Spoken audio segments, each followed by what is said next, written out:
Good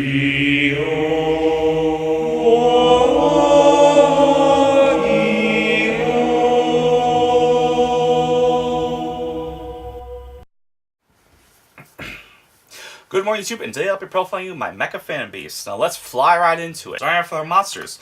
Everyone, a playset of Mecha Fan Beast Megaraptor. He is your searcher of the deck. Additionally, whenever another token is special summoned, you get to special summon a second token, which makes things pretty darn nice. Next we run only 2 of Mecha Fan Beast Harleyard. You typically want to play him at 3, but for the sake of trying out the new dude, I'm trying him at only 2 right now. What he does is he lets you special summon a Mecha Fan Beast from your hand, which is fantastic, but additionally, whenever you tribute for another Mecha Fan Beast effect, aka Megaraptor, you get to special summon another token. So it just keeps your pluses going with the other one.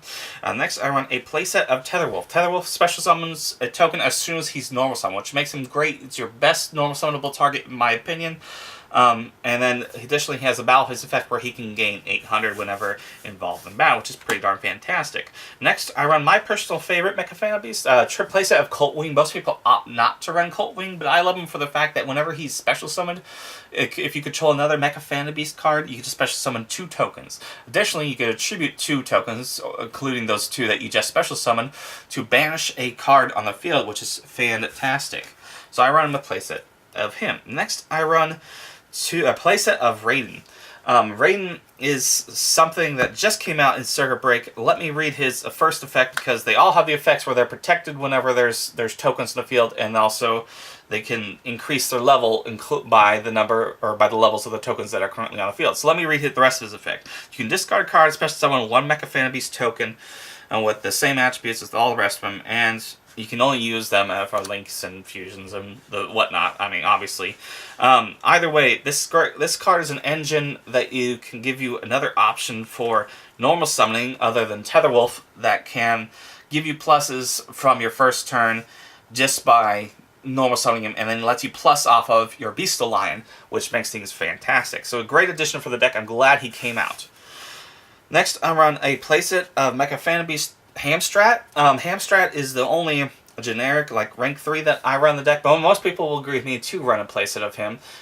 His effect is whenever he's flipped, you can special summon 2 Mecha Fan Beast tokens. Additionally, you can tribute a token to special summon a Mecha Fan Beast from your graveyard, which is fantastic, gives you pluses all over the place.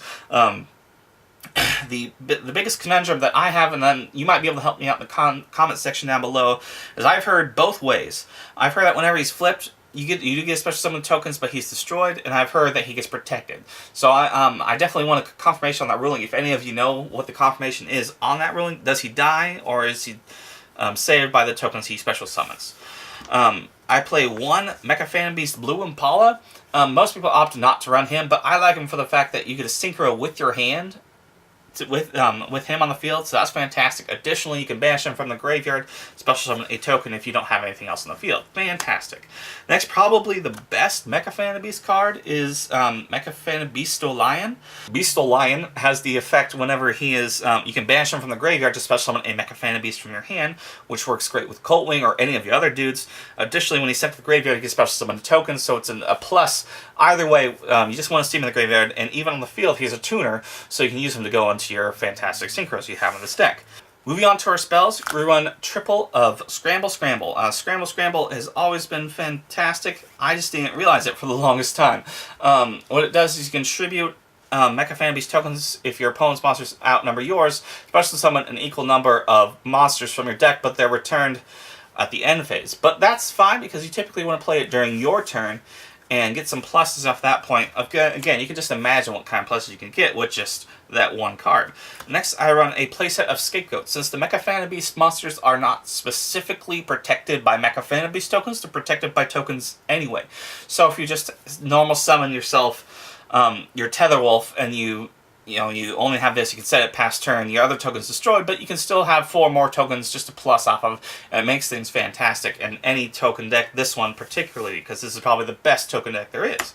Next, I run a playset of Token Sunday. This is a little bit gimmicky, but I found it to have worked fantastically. You have to destroy all tokens at your side of the field, and then destroy cards on the field equal to, not less than, equal to the number of tokens destroyed. The thing is you get to select them, not target. You get to select every single one of those cards. So it's fantastic for just selecting, like in tandem with Scapegoat, you can just pop 4 cards on the field, and that in itself is pretty darn great. Next, I run 2 Draw Muscle. Draw Muscle with the tokens of any kind gives you protection because first off, your Mecha Phantom Beasts are protected by the tokens, but nothing's protecting the tokens typically. So you're going to use this as an extra bonus. It doesn't plus you too much. It's more of a deck thinner, but it gives you that little bit of extra defense that you do need. Next, I play 1 limit removal because this is needed in just about any machine deck, but it works even more fantastically in this deck. The fact that if you have a token, your Mecha Phantom Beast monsters will not be destroyed at the end phase. So that is fantastic in its own natural right.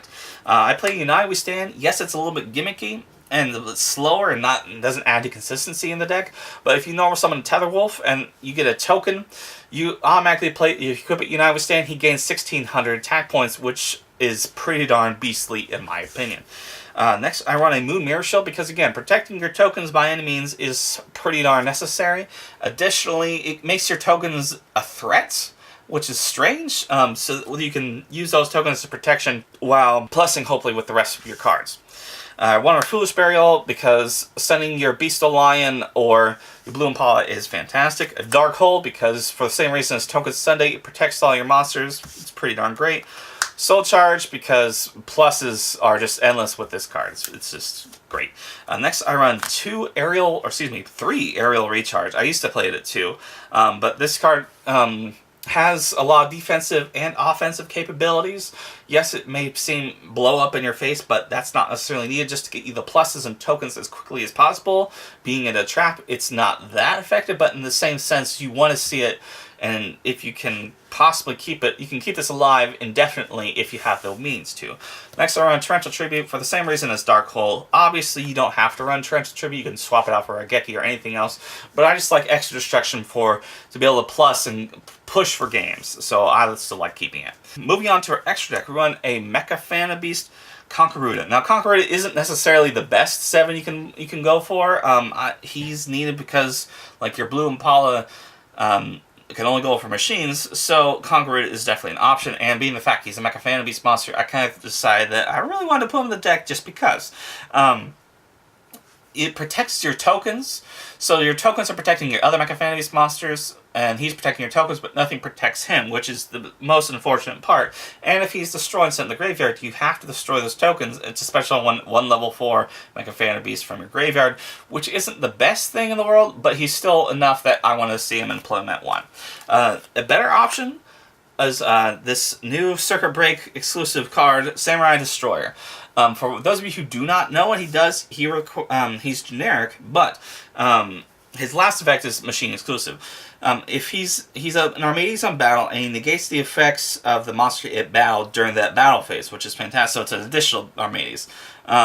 If he's leaves the field by any means, you can target a machine-type monster in your graveyard and special summon it. So he gives you that wonderful plus. Additionally, he's a 26 beat stick as a level 7, so typically you want to run to him. It's pretty darn cool.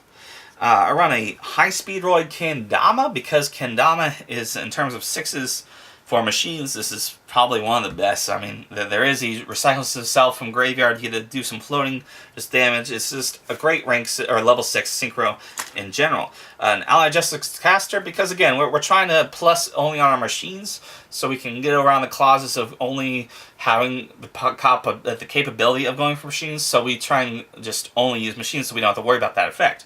Allied Justice Caster in itself is probably one of the, if not the best 5-star synchro there is, offensively and defensively. Next, rounding up our synchros, I run a Mecha Phantom Beast Jakula-san. Most people weren't very excited for him. I personally was. Let me read his effect for those of you who do not know. When he is synchro summoned, you can tribute Mecha Phantom Beast tokens up to the number of cards in your opponent's hand. Randomly discard cards from your opponent's hand equals the number of tokens that were destroyed.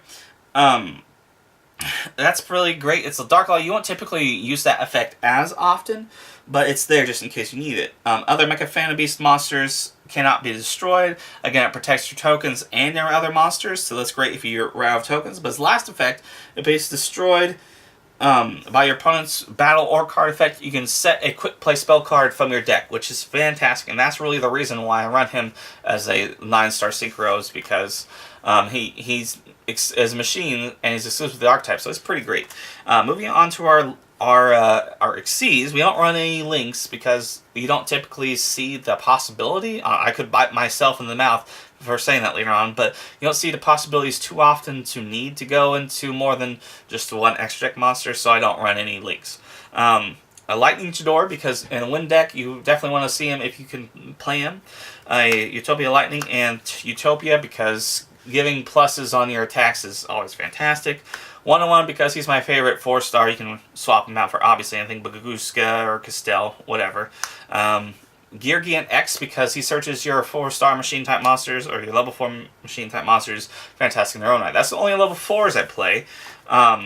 We run a playset, or we run 3 level 7s, and those are Flare Metal Dragon, Mecha Phantom Beast Draco Sack in his own deck, and a number 11 Big Eye, because going for 7s is pretty darn easy with this deck, so we play the best ones that there are in my opinion. We can go into level or rank 10s pretty darn easily with this deck, so I run both of the trains, for burn damage of course, and then protection. They're powerful in their own right, and they're super easy to go to in this deck, so I figured might as well do so, and then there's some wonderful combos you can just do with this deck to get him. That's going to wrap up my Mecha Phantom Beast deck profile. This is definitely a deck that's difficult to master and understand. Obviously, I still have a little bit of trouble with some of the effects, and I've been playing it for a few years now, off and on. If you can, just pick it up. It's nice and fun to try. This is definitely my own personal take on it, so take whatever you want to, and just build off of that. Special shout out to Jared. Whenever we first bought boxes, we bought 6 boxes of Lord of Tachyon Galaxy and opened up a bunch of them, and he was like, I want to build Mecha Phantom Beast. Well, they just kind of sat around and it's like, can I use them? He's like, yeah, sure. Anyway, so from that point forward, I've just built them gradually, and this is finally a build that I'm comfortable with, and hope this show for you, and hopefully you can pick up some things from this and pick up the deck yourself and enjoy. Either way, I hope you have a great day, and thanks for watching.